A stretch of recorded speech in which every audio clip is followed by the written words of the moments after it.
ఒకసారి కైలాసానికి వెళ్ళాడు ఆయన. ఎవరు? పరశురాముడు కైలాసానికి వెళ్ళాడు. పరశురాముడు అంటే సామాన్యుడా? స్వామివారి మహావిష్ణువు యొక్క అవతారాల్లో ఆయన ఒకడు. కానీ మానవావతారం ఎత్తినప్పుడు కొన్ని మాయలు క్రమ్ముతూ ఉంటాయి. పరశురాముడు శివుడి దర్శనానికి వెళ్ళాడు. పరశు అంటే గండ్రగొడ్డలి. ఆయన సామాన్యుడు కాదు, మహాపరాక్రమవంతుడు పరశురాముడు. 1000 చేతులు కలిగిన కార్తవీర్యార్జునుణ్ణి 1000 చేతులను అరటి బోదెల వలె నరికేశాడు ఆయన యుద్ధంలో. 1000 చేతులు కలిగిన కార్తవీర్యార్జునుణ్ణి అలా జయించాడు. అంత గొప్పవాడు పరశురాముడు. ఆ పరశురాముడు కైలాసానికి వెళ్ళాడు శివ దర్శనానికి. అక్కడ గణపతి ఉన్నాడు. గణపతి అక్కడ కూర్చున్నాడు. పొట్టిగా ఇంత బొజ్జ అయినా కూర్చున్నాడు. పిల్లవాడు, పెద్ద పిల్లవాడిని అడిగేది ఏముంది?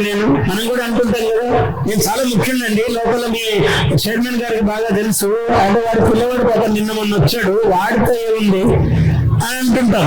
కానీ వాడు చాలా ముఖ్యుడు. అక్కడ పిల్లవాడు కానీ చాలా ముఖ్యుడు, మనకు కనపడ్డాడు.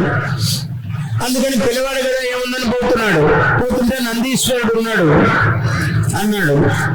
జాగ్రత్త, నువ్వు తప్పించుకొని పోతున్నావు, ఆయన దగ్గరికి పో అన్నాడు.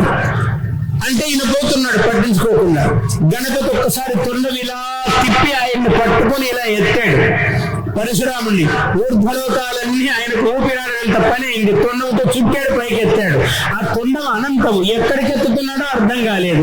లోకాలు దాటిపోతున్నాయి. గగనసీమలకు మన అంతరిక్షంలో రాకెట్ ప్రయోగించినట్టుగా అంతరిక్ష నౌకలాగా వెళ్ళిపోతుంది అది. మీరంటే అన్ని జాగ్రత్తలు తీసుకున్నాడు. పాపం ఆయన ఏం జాగ్రత్త తీసుకోలే, కోపంలో ఉన్నాడు. మొత్తం ఎత్తేసాడు. ఎత్తితే ఊపిరాడటం లేదు. పైకి పోయాడు, ఎక్కడికో వెళ్తున్నాడు. చంద్రుడు సూర్యుడు అన్ని దాటిపోతున్నాడు. దాటిపోతుంటే ఊపిరాడటం లేదు. దింపోయా అని అరుస్తున్నాడు. అప్పుడెప్పుడు దింపాడు, గట్టిగా అరుస్తూ పాహిమాం అని అరిస్తే దింపాడు. దింపి ఒక్కసారి నేల మీదకి దబామని దించాడు. ఏమంటే గణపతి పని ఇట్లా ఉంటుంది. ఆయనకు కోపం వస్తే ఇట్లాంటివి, అంటే మనలాంటి వాళ్ళని అంత చుట్టే పనిలే, ఊరికి ఇట్లా అంటే చాలు. ఆయన ఒక దర్భకర్ర, ఆయన దగ్గర ఉన్న గడిక, అది ఇలా మీద వేస్తే అమ్మా అని భయపడి మనం చేతగాక పక్కకు పడిపోతాం. ఆయన అంత పరశురాముడంతటి వాణ్ణి ఆయన అలా చేశాడు. Please subscribe to our YouTube channel. Like and share this video.